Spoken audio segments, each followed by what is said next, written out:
दोस्तों मैंने पहले एक लेसन में आप लोगों को बड़ी डिटेल में मीडियम्स ऑफ एडवर्टाइजिंग के हवाले से गाइड किया था। मैंने आप लोगों को ये बताया था कि बीइंग ग्राफिक डिज़ाइनर्स जब हम काम करते हैं तो हमें किसी न किसी मीडियम के ऊपर डिपेंड करना पड़ता है। और ऐसा क्यों है? ऐसा इसलिए है कि जब हम कोई डिज़ाइन बना रहे होते हैं तो बेसिकली उसका मकसद कोई ना कोई मैसेज कम्युनिकेट करना होता है। और वो मैसेज कम्युनिकेट करने के लिए हमें किसी न किसी मीडियम को चूज़ करना ही होता है।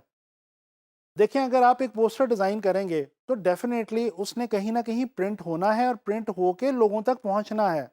इसी तरह से अगर आप एक वेबसाइट बना रहे हैं तो वो वेबसाइट जब तक डिज़ाइन होने के बाद ऑनलाइन नहीं जाएगी तब तक उस डिज़ाइन को बनाने का कोई फ़ायदा नहीं है।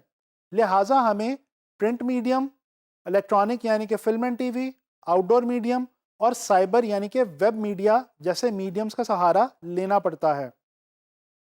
अच्छा, इस लेसन में मैं आप लोगों को इस हवाले से भी गाइड करना चाहता हूं कि जब हम सॉफ्टवेयर्स के अंदर काम करेंगे, यानी कि इलस्ट्रेटर और फोटोशॉप के अंदर हम काम सीखेंगे और डिफरेंट डिज़ाइन के हवाले से चीज़ों को लर्न करेंगे, तो आप लोगों के जहन में ये बात होनी चाहिए कि आप जो कोई भी काम इलस्ट्रेटर या फोटोशॉप जैसे सॉफ्टवेयर में करने वाले हैं, उसने किसी न किसी सूरत में किसी न किसी मीडियम में जाके एग्जीक्यूट होना है। लिहाजा आपका डिज़ाइन उस मीडियम के अकॉर्डिंगली बिल्कुल एक्यूरेट होना चाहिए। दोस्तों आगे चल के जब हम सॉफ्टवेयर सीखना शुरू करेंगे तो आप लोग देखेंगे कि जो पहला स्टेप होगा वो होगा न्यू डॉक्यूमेंट को चूज करना। अच्छा, न्यू डॉक्यूमेंट चूज करते हुए आप लोगों को कुछ सेटिंग्स जो हैं वो सेट करनी पड़ेंगी सॉफ्टवेयर के हवाले से।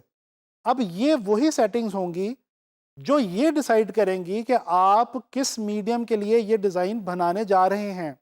आया कि आप प्रिंट मीडिया के लिए डिज़ाइन करने जा रहे हैं कोई चीज़, या आप फिल्म एंड वीडियो के लिए कुछ बनाने जा रहे हैं, आप आउटडोर मीडिया के लिए कुछ बना रहे हैं, या आप वेब मीडिया के लिए कुछ बना रहे हैं। तो दोस्तों चलें हम कुछ ऐसी 2-3 प्रॉपर्टीज़, या आप इनको डायनामिक्स कह लें, कि कुछ ऐसी 2-3 डायनामिक्स को हम स्टडी करते हैं जिनको आपको देखना होगा बहुत गौर से।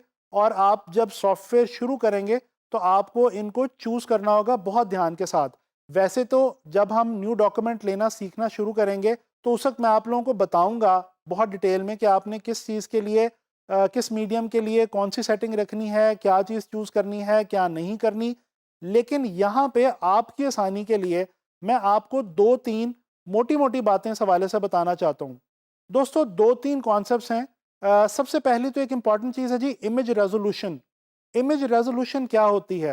दोस्तों इमेज रेजोल्यूशन का मतलब है कि एक स्क्वायर इंच के अंदर कितने पिक्सेल्स मौजूद हैं। पिक्सेल्स वो छोटे छोटे यूनिट्स होते हैं जिनकी मदद से मिलके हमें कोई भी जो तस्वीर है या कोई भी विजुअल है वो नज़र आता है। तो जितने ज़्यादा पिक्सेल्स पर स्क्वायर इंच एरिया के अंदर होंगे उतनी ही ज़्यादा हाई क्वालिटी की वो पिक्चर आपको नज़र आएगी, चाहे आप स्क्रीन के ऊपर देख रहे हो या आप प्रिंट के ऊपर देख रहे हो। तो दोस्तों इमेज रेजोल्यूशन का ध्यान रखना बहुत ज़्यादा ज़रूरी है जब भी आप कोई भी डिज़ाइन बनाना शुरू करें। इसके अलावा जो दूसरी चीज़ है वो है जी कलर मोड। दोस्तों बेसिकली दो किस्म के कलर मोड्स होते हैं। एक जो होते हैं वो आरजीबी, और दूसरा है सीएमवाईके। ये दो कलर मोड्स ऐसे हैं जिनके बारे में आपको इंफॉर्मेशन होना बहुत ज़रूरी है। आरजीबी बेसिकली एब्रिविएशन है रेड, ग्रीन और ब्लू की, जबकि सीएमवाईके एब्रिविएशन है सयान, मजेंटा, येलो एंड ब्लैक की। वैसे तो के से ब्लैक शुरू नहीं होता, एंड होता है, लेकिन यहाँ पे ब्लैक जो है वो के जो है वो ब्लैक को ही शो कर रहा है। अच्छा जी, आरजीबी जो है ये बेसिकली लाइट के कलर्स हैं, और इनसे मिलके लाइट के मुख्तलिफ जो कलर्स हैं वो बनते हैं। जबकि सीएमवाईके जो हैं ये प्रिंटिंग के कलर्स हैं, और सीएमवाईके का कलर मोड हम हमेशा उस सूरत में इस्तेमाल करते हैं जब हम प्रिंटिंग मीडियम के लिए काम कर रहे हों। इसी तरह से आरजीबी हम स्क्रीन के लिए इस्तेमाल करते हैं। दोस्तों ये जितने भी मीडियम्स हैं ये तमाम के तमाम आके सम अप होते हैं दो चीज़ों के अंदर, एक प्रिंटिंग और एक स्क्रीन। ये तमाम मीडियम्स की जो एग्जीक्यूशन है वो या तो प्रिंट फॉर्म में होती है या फिर किसी न किसी स्क्रीन की सूरत में होती है। तो चलें मैं यहाँ पे आप लोगों की आसानी के लिए आपसे एक चार्ट शेयर करने लगा हूँ। आप लोग स्क्रीन के ऊपर एक चार्ट देख सकते हैं। इस चार्ट के अंदर ऊपर कुछ कॉलम्स बने हुए हैं जिनमें लिखा हुआ आपको नजर आ रहा है print, outdoor, film and video और साइबर या इंटरनेट। और नीचे लेफ्ट साइड पे आपके पास लिखा हुआ है जी इमेज रेजोल्यूशन, कलर मोड और ओरिएंटेशन। इस चार्ट को आप समझ लें और ध्यान में रखें तो मैं आपको श्योरिटी दे सकता हूं कि कभी भी आप अपने मीडियम के हवाले से डिज़ाइन बनाते हुए कोई गलती नहीं करेंगे और आपके डिज़ाइन की एग्जीक्यूशन कभी भी डिस्टर्ब नहीं होगी। दोस्तों, इस चार्ट के अकॉर्डिंगली अगर हम देखें तो जब हम प्रिंट मीडिया में काम कर रहे हों तो हमें इमेज रेजोल्यूशन तकरीबन 200 से 300 के दरमियान रखनी चाहिए।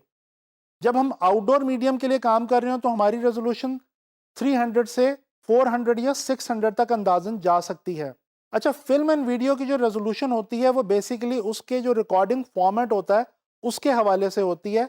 इसके अलावा साइबर या नेट के ऊपर जब आप काम करें तो आपको इमेज रेजोल्यूशन 72 पिक्सल्स रखनी होगी। इसी तरह से कलर मोड की अगर बात कर ली जाए तो जैसे पहले मैं आपको बता चुका हूं कि आपको प्रिंट या आउटडोर के लिए कलर मोड CMYK के चूज करना है, जबकि फिल्म एंड वीडियो या साइबर के लिए जो कि स्क्रीन से ताल्लुक रखते हैं मीडियम्स, इनके लिए आपको कलर मोड जो है वो RGB चूज करना होगा।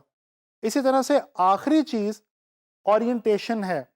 दोस्तों, ओरिएंटेशन का मतलब होता है किसी भी पेज को आप लैंडस्केप रखना चाहते हैं या उसको पोर्ट्रेट फॉर्म में रखना चाहते हैं।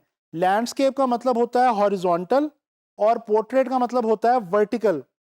तो दोस्तों, अगर आप प्रिंट मीडिया के लिए या आउटडोर के लिए काम कर रहे हैं या तो उस सूरत के अंदर आप लोग किसी भी किस्म का जो ओरिएंटेशन है पेज का वो चूज कर सकते हैं depending upon your own requirement और रिक्वायरमेंट ऑफ योर डिज़ाइन।